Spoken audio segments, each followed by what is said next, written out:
Greetings my friends and welcome to Powerful Plant Allies. My name is Jack. Welcome to part 3 of the Herbs in Your Neighborhood documentary series where we split up the 5 herbs that we talked about in the 2021 Herbs in Your Neighborhood documentary series. And number 3, we got purple dead nettle. I will never forget the first time that I laid eyes on this plant in my friend's backyard. We were just getting into foraging, just came back from our yearly Jamaica trip, and I opened up my eyes in his backyard and there was a coating of purple by his pool. And we both flocked out there, got out our little phone identification apps, took a picture of it, and it came up as red dead nettle or purple dead nettle, whatever you'd like. It's called both. So this is one of my favorites. I can't wait to share her with you, and let's go ahead and let's talk about her.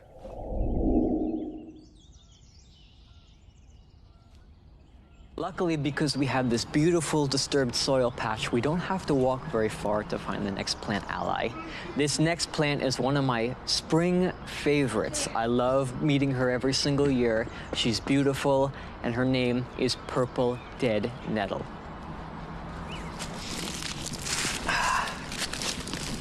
Look at how gorgeous she is. Purple dead nettle in all of her beauty.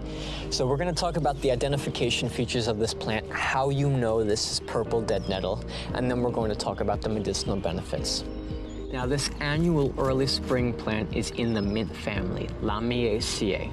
If the winters are not too cold, which we didn't have a cold winter this year, you can actually see this plant in full bloom in January, which opens up a really good opportunity for bees for winter forage. This plant can be distinguished by its 4-sided square stem. The purple dead nettle is closely related to henbit, which is another early spring plant. Now this plant has gorgeous, iconic purple flowers which bloom in late March, early April. The flowers bloom for about 6 weeks. Now once the flower has run its course, it produces 4 little nutlet seeds which can be used to replant for additional growth. Last year, I had harvested a bunch of purple dead nettle and I had dried it in a container, and when I had taken out all of the dried herb, there was a plethora of seeds just at the bottom of the container. And I still have some at home actually, which I'm going to plant in the garden this year. The purple flowers are tubular, with the upper and lower lip ending at an incline towards each other. Bees adore the pollen and nectar from this flower. Now the leaves. The upper leaves of the plant are purple or red in color. They are triangular in shape and look almost like stinging nettle leaves. The leaves cluster around the stem's axis. Now, in the perfect growing conditions, this plant can grow up to 30 centimeters tall and can widen about 18 centimeters. You can commonly find this plant growing along roadsides, waste places, and like we are here in disturbed soil. Now, only the leaves of this beautiful plant are edible. We're going to talk about its culinary use as well as its medicinal use.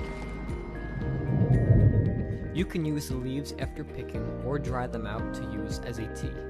The tea can be used to cure the chills, promote perspiration and urination.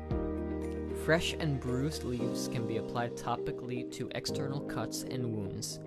You can also create a poultice to use for the same purpose, just like yarrow and plantain. The leaf shoots are commonly used in salads. The plant is abundant in vitamin C, iron, and fiber. The seeds are jam-packed with antioxidants. The vitamin C and flavonoids in the plant work together to strengthen your immune system. The plant is famously known for reducing allergy symptoms. This is due to the antifungal and antibacterial compounds found within it.